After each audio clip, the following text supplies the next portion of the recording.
ರಾಜ್ಯ ಸರ್ಕಾರದಿಂದ ಮತ್ತು ಸ್ಥಳೀಯ ಸಂಸ್ಥೆಗಳಿಂದ ಕೊಡಬೇಕಾಗಿರುವಂತಹ ಮೂಲಭೂತ ಸೌಕರ್ಯಗಳು ಹಾಗೂ ಈಗ ಉದಾಹರಣೆಗೆ ಇಂಧನ ಇಲಾಖೆಯಿಂದ ವಿದ್ಯುತ್ ಸಂಪರ್ಕ ಏನು ಕೊಡಬೇಕು, ಕೆಇಬಿ ಆಗ್ಬೋದು, ವಿವಿಧ ಬೆಸ್ಕಾಂಗಳಿಂದ ಎಸ್ಕಾಂಗಳಿಂದ OCCC ಕಂಪಲ್ಸರಿ ಮಾಡಿರೋದ್ರಿಂದ ಮನೆ ಕಟ್ತಾ ಇರೋಂಥ ಮಾಲೀಕರಿಗೆ, ಹೊಸದಾಗಿ ಮನೆ ಕಟ್ಟಿರೋಂಥವ್ರಿಗೆ, ಕಟ್ತಾ ಇರೋಂಥವ್ರಿಗೆ, ಹಳೆ ಮನೆ ಇರೋದ್ರಿಂದ ಕೆಡವಿ ಕಟ್ತಾ ಇರೋಂಥವ್ರಿಗೆ ಪ್ಲಾನ್ ಅಪ್ರೂವಲ್ ಕೊಡೋಕ್ಕೆ ನೀವು ಬಿ ಖಾತೆಗೆ ಪ್ಲಾನ್ ಅಪ್ರೂವಲ್ ಕೊಡಲ್ಲ, ಪ್ಲಾನ್ ಅಪ್ರೂವಲ್ ಇಲ್ಲದೆ OCCC ಸಿಗಲ್ಲ.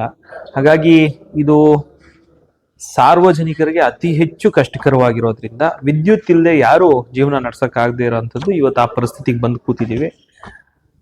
ಸಾಮಾನ್ಯ ಮೊಬೈಲ್ ಫೋನಿಂದ ಹಿಡಿದು ಫ್ರಿಜ್ಜಿಂದ ಹಿಡಿದು AC ಇಂದ ಹಿಡಿದು ನಮ್ಮ ಮಿಕ್ಸಿಯಿಂದ ಹಿಡಿದು ಪ್ರತಿಯೊಂದಕ್ಕೂ ಇವತ್ತು ವಿದ್ಯುತ್ ಸಂಪರ್ಕ ಅತಿ ಅವಶ್ಯಕ ಇರುವಂಥದ್ದು ಮತ್ತು ಮೂಲಭೂತ ಸೌಕರ್ಯ ಆಗಿರೋದ್ರಿಂದ ಇದಕ್ಕೆ ರಿಲ್ಯಾಕ್ಸೇಷನ್ ಕೊಟ್ಟು ರಾಜ್ಯ ಸರ್ಕಾರ ಮುಂಬರುವಂತಹ ದಿನಗಳಲ್ಲಿ ಈಗಾಗಲೇ CM ಅವ್ರ ಗಮನಕ್ಕೂ ತಂದಿದ್ದಾರೆ. ನಮ್ಮ ವಿರೋಧ ಪಕ್ಷದ ನಾಯಕರು ಇದ್ರ ಬಗ್ಗೆ ಮಾತಾಡಿದ್ದಾರೆ.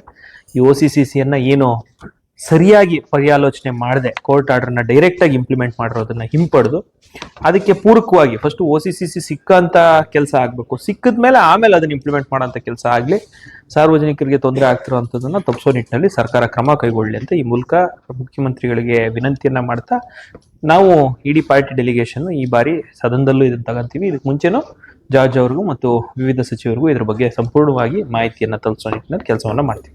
ಸರ್, ಇವಾಗ ಇದೊಂದು ರಿಯಲ್ ಎಸ್ಟೇಟ್ ಉದ್ಯಮದ ಮೇಲೆ ಮತ್ತು ಸಾಮಾನ್ಯ ವರ್ಗ ಅಂದ್ರೆ ಯಾವ ಉದ್ಯಮದ ಮೇಲಲ್ಲ, ಸಾರ್ವಜನಿಕರಿಗೆ ತೊಂದರೆ, ಕಾರ್ಮಿಕ ವರ್ಗಕ್ಕೂ ತೊಂದರೆ, ಇಡೀ ಸಾರ್ವಜನಿಕರಿಗೆ ತೊಂದರೆ.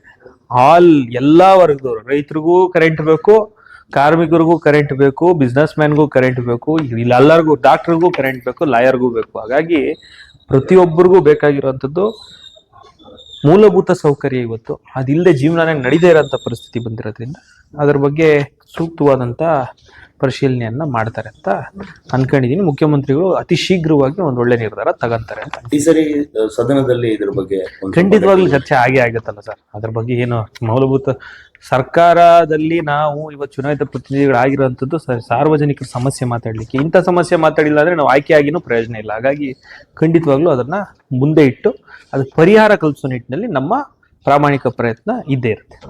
Thank you.